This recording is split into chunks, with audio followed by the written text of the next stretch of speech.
buno bubaka bugende erigwe omukuru eyantuma ogenda okuba ichuli amasasi sebo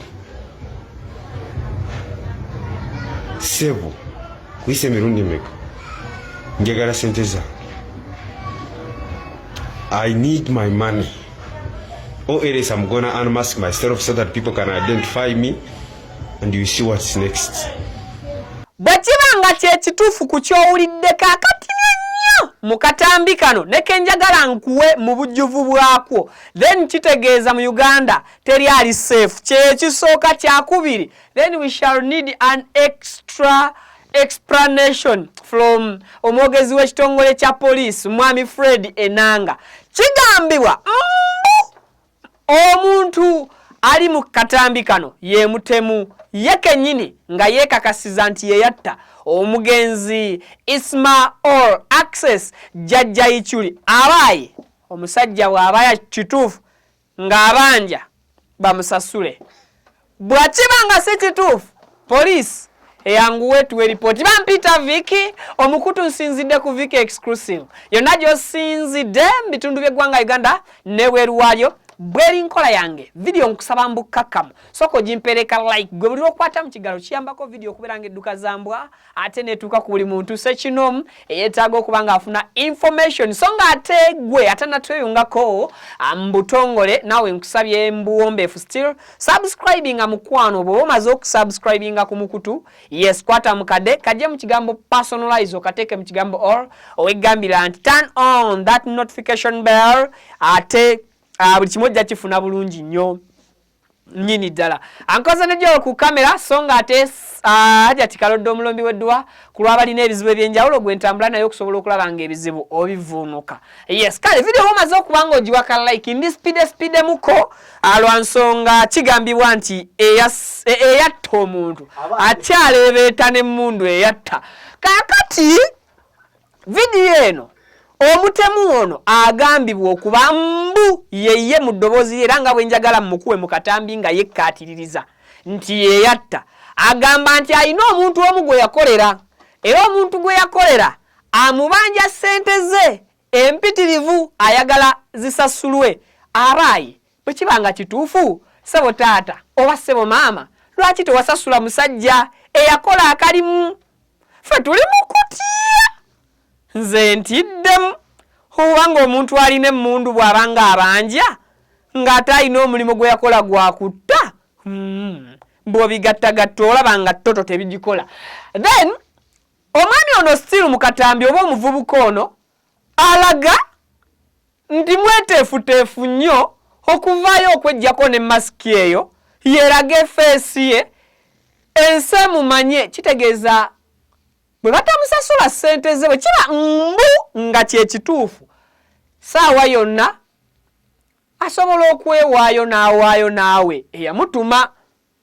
Simanyi oba njogera nnyo naye kansuubire nti siina nsobi ze nkola mbigambo si kyo Joero gwompabula batutwala babiri kaakati munnange era mu katambi kano omwami njagala nawe ekakuwe nenjagala nsooka ekakunnyonnyole. Omwami ono alaga nti okukola akalimu aba yeesiiga omusaayi ne gutagwa mu ngalo z'oyo abeera amutumye. Ekitegeeza nti munyiivu mukambwe naye kyakola bulijjo akimanyi bwe kiba mbunga ddala kyekituufu. Aba amanyi kyakola kikyamu eky'okutta ate amanyi ne mu maaso ga Katonda nti kikyamu. Naye abaffe wano wembuuliza police ebintu bino tuleme bitwala for granted siri kuduumira police naye twalaba mu comment section ng'omugenzi Isma amaze okuttibwa waliwo eyavaayo n'akola comment n'agamba nti Isma wakufanga mukaaga. Indeed kyatuukirira. Waliwo omulala na commenting anagamba Isma afa kiro tasukka still teyasukka. Owanga mukaaga yafanga mukaaga eyagamba kiro yafanga kiro. Olwaleero tulaba waliwo omulala ze agamba nze akalimo nakakola nakamala naye manja mwami gundi mukyala gundi mukama we badde muyise mukama wange mukama we amusasula akasente ak'okukola akalimo k'okutemula omuntu. Now twalabako omwogezi w'ekitongole kya police, that is Afande Fred Enanga, ng'agamba nti Barista Time yali yeeyingiza mu nsonga z'okunoonyereza kwa police ku kufa kw'omugenzi Isma Olaxes Yejeyo. Ebyali bikoleddwa biposta ebiri fake, police yavaayo n'ebisambajja negamba no, that is X, ebyo biri fake. Barista Time tetunnaba kumwetaagako, bali mwetaaga police bw'eriba ekoze eki yemwenoonyereza okusinziira ku bujulizi bw'eriba emufunyeeko. Kakati ono omuntu tusaba Mwami Fred Enanga Afande nga omwogezi w'ekitongole kya police taata yamba mbwangu dduke otutangaaze mawulire tuleme kugongerayo nti mafuu Omutemu yaliba yeye oba si yeye, kubanga bwe kibanga kituufu Omutemu yeye asasulwe kubanga akyayina emmundu eyatta. Omuntu ayina emmundu eyatta avuddeyo yerangiridde nti yafa yeyatta mu kaseera ke kamu emmundu eyo tekwatibwanga, bakwata bukwasi masasi agali mu muntu gwe yatta okupoziko n'okwidentifyinga ekika ky'emmundu nti yali bastola, si bwe bagamba? Yes. Kakati ne bastola eyo teddizibwanga mu factory zaki za mmundu eza gavumenti. Kakati taata tukusaba omwogezi w'ekitongole kya police yamba taata otangaze gwanga okunoonyereza ku bano kutandise cause mu bitongole byo byokwerinda ansubira mulimuko abakola ku nsonga za cyber investigations joro bakayita cyber intelligence. Kabinja akakwasaganya ebibeera biffe oboli awo ku mutimbagano nti ekisookera ddala omuntu yabadde ataddeko face mask nga wano mu maaso walabika nnyo ng'era bw'omulabaawo kitegeeza kyangu kyakumu identify nga singa mba mumanyi nti ejjolo wange gwe ntambula naye mba mumanyi ne bwe yeebuzaabuza ne mask kyakubya eddoboozi lye amaaso vaawo wamma n'eddoboozi lye bw'omuliwulira liwulikikira ddala nti eddoboozi lya muntu liri mu nnomo teri edited mbyuma.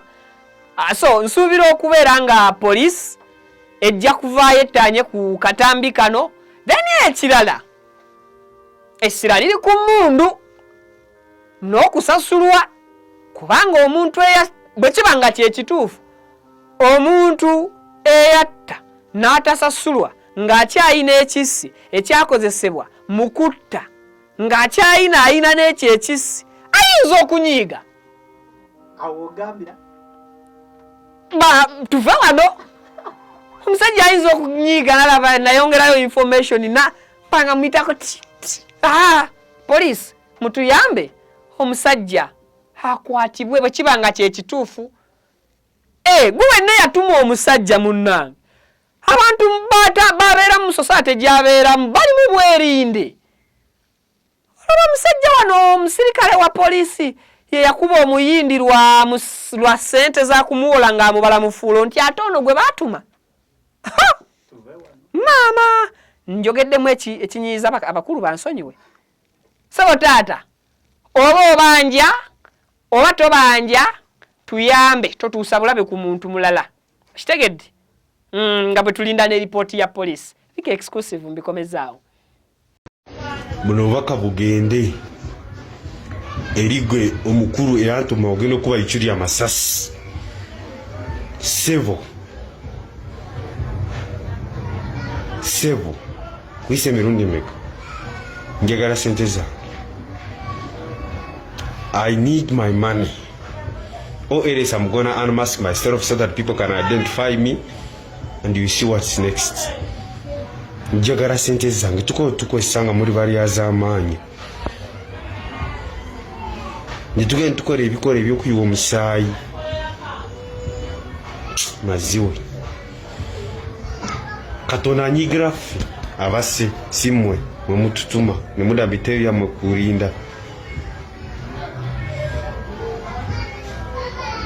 Kakati tsebo njagala sente zange.